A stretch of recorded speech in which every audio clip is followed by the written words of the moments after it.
Queridos hermanos, vamos a leer hoy el libro de Isaías, del profeta Isaías, capítulo 61, y luego vamos a leer el Evangelio de Lucas, capítulo 2. Vamos a leer un poquito qué nos dice el profeta Isaías. Dice: El Espíritu del Señor Yahvé está sobre mí, por cuanto me ha ungido Yahvé a anunciar la buena nueva a los pobres, me ha enviado a vendar los corazones rotos, a pregonar a los cautivos la liberación y a los reclusos la libertad, a pregonar año de gracia de Yahvé, día de venganza de nuestro Dios, para consolar a todos los que lloran, para darles diadema en vez de ceniza, aceite de gozo en vez de vestido de luto, alabanza en vez de espíritu abatido. Se les llamará robles de justicia, plantación de Yahvé, para manifestar su gloria. Bueno, el profeta Isaías nos está hablando de una prefiguración de Jesús, podríamos decir, ¿no? El Espíritu del Señor Yahvé está sobre mí, ¿no? El Cristo, el ungido. Por cuanto me ha ungido Yahvé a anunciar la buena nueva, ¿no? El Evangelio, a los pobres me ha enviado. A vendar los corazones rotos, a pregonar a los cautivos la liberación, a los reclusos la libertad. Jesús viene a liberar a la humanidad de la esclavitud en poder del enemigo, del pecado, ¿no? Así que acá está, pregonar a los cautivos la liberación, a los reclusos, ¿no? Como presos, la libertad. A pregonar año de gracia de Yahvé. Año de gracia como un tiempo muy grande, ¿no? O sea, un año para Dios. Día de venganza a nuestro Dios. Bueno, ¿venganza con quién? ¿Con la humanidad? ¿Dios viene a vengarse con la humanidad? No, no, justamente viene a rescatar a la humanidad. Entonces, ¿de quién se va a vengar Dios? ¿De quién va a hacer esta extrema justicia? Bueno, con el enemigo, ¿no? O sea, esta venganza no cae sobre la humanidad, sobre los hombres, sobre la gente, sino el juicio completo y total contra el enemigo, que es el que metió en una tremenda tribulación a la humanidad, ¿no? Para consolar a todos los que lloran, para darles diadema en vez de ceniza, ¿no? Este tema de la ceniza, del sufrimiento, de tirarse, ponerse sayal y ceniza, ¿no? Todo al revés, ¿no? Darles diadema, o sea, no, vamos a alegrarnos, vamos a aceite de gozo en vez de vestido de luto, ¿no? Justamente, alabanza en vez de espíritu abatido. Se les llamará robles de justicia, plantación de Yahvé para manifestar su gloria. Edificarán las ruinas seculares, los lugares de antiguo desolados levantarán y restaurarán las ciudades en ruina, los lugares por siempre desolados. Como una muestra de reverdecer la creación, los lugares desolados, aquellos lugares que eran de Dios y fueron ocupados lentamente por el enemigo y haciendo que la humanidad se alejara de Dios. Vendrán extranjeros y apacentarán vuestros rebaños, e hijos de extraños serán vuestros labradores y viñadores, y vosotros seréis llamados sacerdotes de Yahvé, ministros de nuestro Dios se os llamará. La riqueza de las naciones comeréis y en su gloria les sucederéis. Por cuanto su vergüenza había sido doble, y en lugar de afrenta, gritos de regocijo fueron su herencia. Por eso, en su propia tierra heredarán el doble y tendrán ellos alegría eterna. Pues yo, Yahvé, amo el derecho y aborrezco la rapiña y el crimen, ¿no? Nuevamente va contra el enemigo, ¿no? El obrar correcto, Dios quiere el camino correcto, hacer lo correcto, Él es la verdad y la justicia. Dice, aborrezco la rapiña, o sea, el robo a aquellos que no pueden defenderse, ¿no? O sea, lo peor, ¿no? La rapiña, horrible, y el crimen. Les daré el salario de su trabajo lealmente y alianza eterna pactaré con ellos. Será conocida en las naciones su raza y sus vástagos entre los pueblos. Todos los que los vean reconocerán que son raza bendita de Yahvé. Con gozo me gozaré en Yahvé, exulta mi alma en mi Dios, porque me ha revestido de ropas de salvación, ¿no? Ropas de salvación. las ropas lavadas en la sangre del Cordero, diría el Apocalipsis, las revelaciones de Juan, ¿no? Porque me ha revestido en ropas de salvación, en manto de justicia me ha envuelto, como el esposo se pone una diadema, como la novia se adorna con aderezos. Porque como una tierra hace germinar plantas y como un huerto produce su simiente, así el Señor Yahvé hace germinar la justicia y la alabanza en presencia de todas las naciones.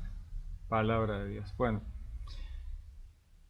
Dios que muestra a través del pueblo hebreo y luego a través del Mesías que Dios no ha abandonado a la humanidad, que viene en su rescate a salvar a la humanidad de la prisión en donde la había puesto el enemigo, ¿no? La prisión del pecado, del error, de los caminos erróneos, ¿no? Y ahí viene Dios a rescatar a todos, a toda la humanidad, ¿no? Una idea clara de el Mesías, del Cristo, del ungido de Dios, ¿no? Vamos a leer Lucas capítulo 2. En aquel momento en que Jesús con 12 años se les pierde a los padres, ¿no? Y no lo podían encontrar, ¿dónde estaba, no? Dice entonces, capítulo 2, dice, el niño crecía y se fortalecía, llenándose de sabiduría, y la gracia de Dios estaba sobre él. O sea, esto tan poquito nos dice Lucas acerca de aquellos años de Jesús, de su juventud, de su niñez.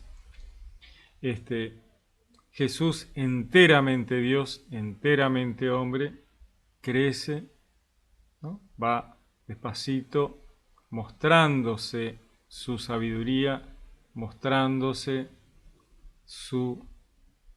la gracia de Dios sobre este hombre, ¿no? O sea, es Dios y a la vez se nota, ¿no? Se nota su sabiduría, la gracia, su divinidad, ¿no? En un punto es eso, se nota su divinidad, ¿no?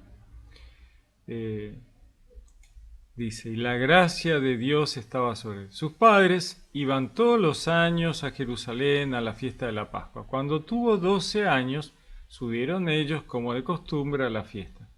Bueno, estos 12 años de Jesús es una edad muy importante para el judaísmo y para los judíos, para los hebreos. Los 12, 13 años son una edad que casi ya se los puede considerar que entran a la adultez, ¿no? Las chicas, las mujeres a los 12 años, los hombres a los 13. Y esto me encanta porque Jesús hace esto a los 12, ¿no? Como diciendo, una vez más, que Dios no hace distinción entre hombres y mujeres, ¿no? Otra vez vuelve a mostrarnos estas cosas que me encantan, ¿no? O sea, Jesús lo podría haber hecho a los 13 y coincidir perfecto con todas las tradiciones hebreas, pero lo hace a los 12, cuando tenía que ser una edad ideal para que las mujeres alcanzaran la edad donde ya se los considera casi adultos, podríamos decir, ¿no? Él lo hace a los 12, ¿no? No encuentran sus padres, ¿no? Vamos a leer un poquito. Sus padres iban todos los años a Jerusalén a la fiesta de la Pascua. Cuando tuvo 12 años, subieron ellos como de costumbre a la fiesta. Y al volverse, pasados los días, el niño Jesús se quedó en Jerusalén sin saberlo sus padres. Pero creyendo que estaría en la caravana, hicieron un día de camino. Y le buscaban entre los parientes y conocidos. Pero al no encontrarle, se volvieron a Jerusalén en su busca. Y sucedió que al cabo de 3 días le encontraron en el templo sentado en medio de los maestros escuchándoles y preguntándoles.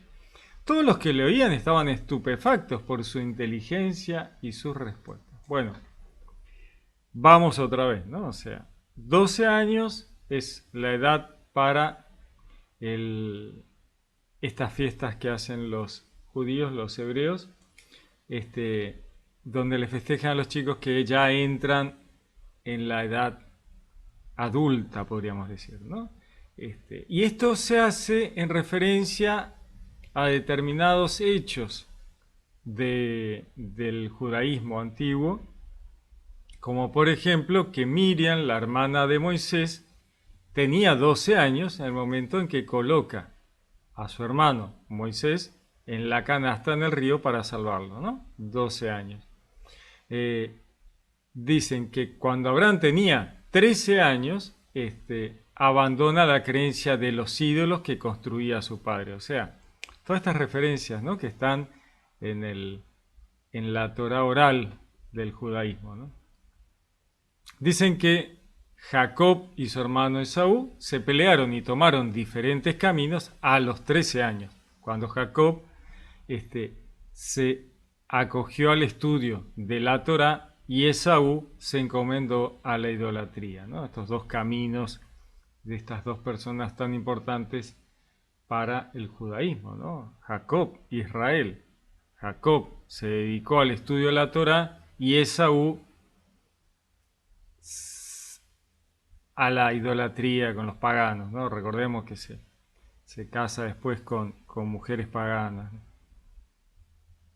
Dice el Talmud, ¿no? En el segundo templo, en Yom Kippur, los sabios bendecían a los jóvenes que alcanzaban ese año sus 13 y desde ese momento comenzaban a hacer ayuno, ¿no? En los años del segundo templo, siglos V al I antes de Cristo.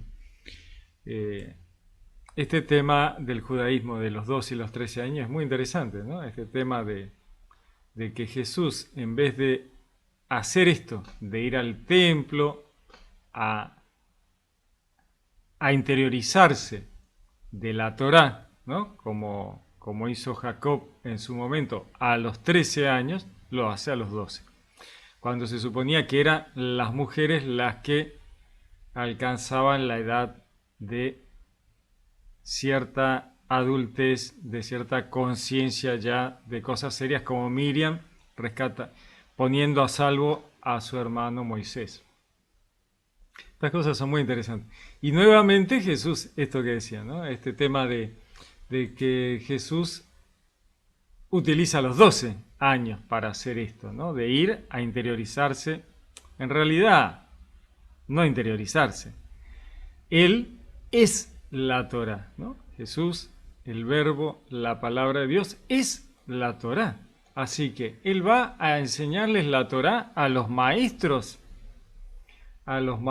hebreos, ¿no?, aquellos que habían pasado su vida estudiando la Torá, ¿no? Y Él está en el templo 3 días, ¿no? Estos 3 días maravillosos que nos muestran otra vez los 3 días que Él luego va a estar muerto hasta su resurrección. Los 3 días, lo buscan, ¿dónde está? Igual que los discípulos, ¿no? ¿Dónde está el maestro que se ha muerto? ¿No? 3 días, prefiguraciones, ¿no?, de lo que va a ocurrir. María guarda todo esto, ¿no?, porque ella va viendo y tomando nota, ella sabe que vive con la divinidad en su casa. Siempre pienso en María y en José, ¿cómo sería tener a Dios en casa?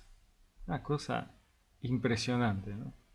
Y ahí lo tenemos a Jesús a los 12 años y no a los 13, ¿no?, enseñando a los maestros en el templo, ¿no? Les pregunta, los escucha y les da las respuestas que les aclaran, obviamente, a los maestros de la ley, y quedan, no lo pueden creer que un chico de 12 años sepa tanto de Dios, sepa tanto de la Torá y pueda explicarles cosas que tal vez ellos no terminaban de comprender, ¿no?, cosas que quedaban colgadas.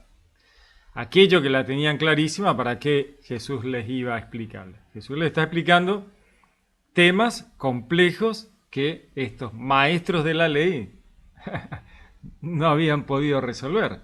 Para eso está ahí, ¿no? Todos los que oían estaban estupefactos por su inteligencia y sus respuestas. No podían creer, ¿no? Cuando le vieron, sus padres quedaron sorprendidos y su madre le dijo, hijo, ¿por qué nos has hecho esto? Mira a tu padre y yo angustiados te estábamos buscando. ¿Ustedes se imaginan lo que es perder a tu pibe en una caravana de gente? No sabes dónde está, lo buscas desesperado, decís, ¿qué le pasó? ¿Dónde está? 3 días, no quiero ni pensar, no quiero ni pensar.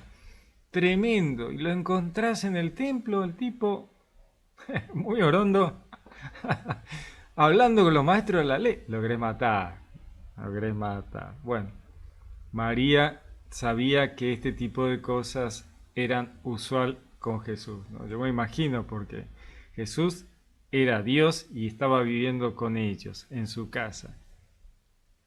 Así que en un punto yo creo que esto, sí, lo sorprende, se alegran de encontrarlo, pero quién sabe cuántas otras cosas como estas vivieron ellos con Jesús ahí, ¿no? Desde chiquito hasta que inicia su vida pública. Y siempre me acuerdo, ¿no? Siempre pienso en María, pienso en el momento de las bodas de Cana. Con qué facilidad, con qué costumbre, con qué naturalidad María les dice a Jesús: Jesús, se quedaron sin vino. No, Jesús le dice: ¿yo qué tengo que ver? Y ella le dice a las otras personas: hagan lo que él dice. O sea, acostumbradísima a ese tipo de cosas, ¿no? Acostumbradísima. Che, Jesús, se nos terminó el aceite, se nos terminó la harina, yo me imagino. ¿No? No hice a tiempo a ir al súper, ¿no? O sea, no tuve tiempo. Se me terminó el aceite, Jesús. Mira la hora que es, ya cerraron, no voy a encontrar a nadie. Jesús, se terminó el vino, ¿no? Fabricarle a los chicos 600 litros, ¿no? O sea, 600 litros. ¿Con qué naturalidad? Bueno, María estaba acostumbrada, ¿no? Vemos a los 12 años Jesús enseñándoles a los maestros de la ley, ¿no? Porque los tipos estaban estupefactos, no lo podían creer, ¿no? O sea, un shock, ¿no? ¿Cómo este chico sabe? ¿Cómo nos está explicando? ¿No? ¿Cómo? No puede ser. Muy impresionante. Y sí, Jesús es la Torá, es la palabra de Dios. Jesús es la Biblia, ¿no? Es Él. Él es la palabra de Dios. ¿Qué es la palabra de Dios? La Torá, la Biblia, ¿no? La leemos y ¿qué decimos? Palabra de Dios. Bueno, ¿quién es la palabra de Dios? Jesús, el Logo, el Verbo. Jesús es el nombre del Verbo encarnado. Jesús, que significa Yeshua. Yeshua significa la salvación viene de Yahvé, ¿no? Yeshua. Yeshua, que en arameo es Yeshu, y de ahí viene Jesús. Así que el verbo, la palabra de Dios, la Torá, caminaba ahí en el templo y les estaba explicando a los maestros de la ley de qué se trataba a los 12 años. Maravilloso. Él les dijo: ¿y por qué me buscabais? ¿No sabíais que yo debía estar en la casa de mi padre? Pero ellos no comprendieron la respuesta que les dio, ¿no? Jesús les dice: ¿pero y por qué me buscaban? ¿No sabían que yo tenía que estar en la casa de mi padre? ¿No? En la casa del Padre, de Dios, ¿no? Dios Padre, ¿no? Él es Dios Hijo, el Verbo, el Logos, ¿no? Y María tiene que atar unir este rompecabezas, ¿no? Que yo imagino que así rápidamente en ese momento habrán quedado pensando, ¿no? Porque José era el padre, a todos los efectos, digamos, ¿no? Legales, ¿no? Y él le dice: tengo que estar en la casa de mi padre, ocupándome de sus asuntos, ¿no? O sea, ¿qué puedo estar haciendo? Explicando la Torá, ¿no? Hablando, estudiando, aplicándola. Se suponía que los chicos a los 13 años empezaban a estudiar la Torá y, ¿no? A leer la Torá y a escuchar a los maestros de la ley, ¿no? Él a los 12, a la edad que las chicas alcanzaban la edad, ¿no? Adulta, ¿no? Muy interesante. Pero ellos, dice, no comprendieron la respuesta que les dio. Bajó con ellos y vino a Nazaret. Y vivía sujeto a ellos. Su madre conservaba cuidadosamente todas las cosas en su corazón. Jesús dice, no, si yo soy su hijo y les hago caso y me comporto como un niño humano, ¿no? Estoy sujeto a mis padres, me porto bien, hago lo que ellos dicen y continúo mi vida, ¿no? Humana, de la divinidad, ¿no? Maravilloso, maravilloso. Que me gustaría ser hormiga en aquella época para poder ver a Jesús. Espectacular. Dice, Jesús progresaba en sabiduría, en estatura y en gracia ante Dios y ante los hombres. O sea que todos veían este asunto, ¿no? Un niño sabio, un joven sabio, ¿no? Una persona ya 25, 26, 27, 28, 30 años, tremendamente sabio, conocedor impresionante de la Torá, obviamente. ¿Quién podía conversar sobre la Torá con Jesús? Aprender, aprender, aprender de él, ¿no? Escucharlo y aprender y aprender y aprender. Una cosa impresionante. ¿Qué maestro de la ley no estaría maravillado de escucharlo 2 minutos? Una cosa impresionante. Seguramente él iría a la sinagoga, como hizo tantas veces cuando leemos los evangelios, pero ya habiéndose manifestado, ¿no? Públicamente con todo. Pero en aquel momento anterior a su manifestación pública, él iría, como cualquier persona, a escuchar la Torá, a escuchar la ley, ¿no es cierto? A leerlos, por ahí le tocaría, leería los rollos de la Torá, escucharía el comentario del maestro de la ley, del sacerdote, ¿no? Maravilloso, ¿no? Estar ahí con la palabra. Muy, muy interesante. Y María ahí acompañándolo en todo y esperando cómo terminaría este asunto, ¿no? Porque ella, viendo cómo avanzaba su sabiduría, sus dones, sus capacidades de hacer esto, ¿no? Transformar el agua en vino, o sea, a ver, ¿no? La manifestación, acostumbrándose a una situación de vivir con Dios, ¿no? De vivir con Dios en su casa. Muy impresionante, maravilloso, ¿no? Una cosa espectacular. ¿Cómo elige Dios a María para este trabajo impresionante de acompañar a Dios en su encarnación humana? ¿No? Espectacular.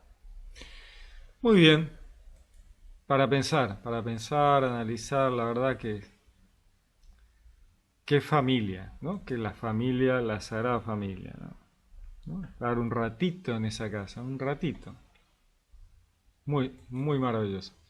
Muy bien, les deseo un lindo día, que Dios los bendiga, los saludo con gran afecto, les habló Pablo Castro.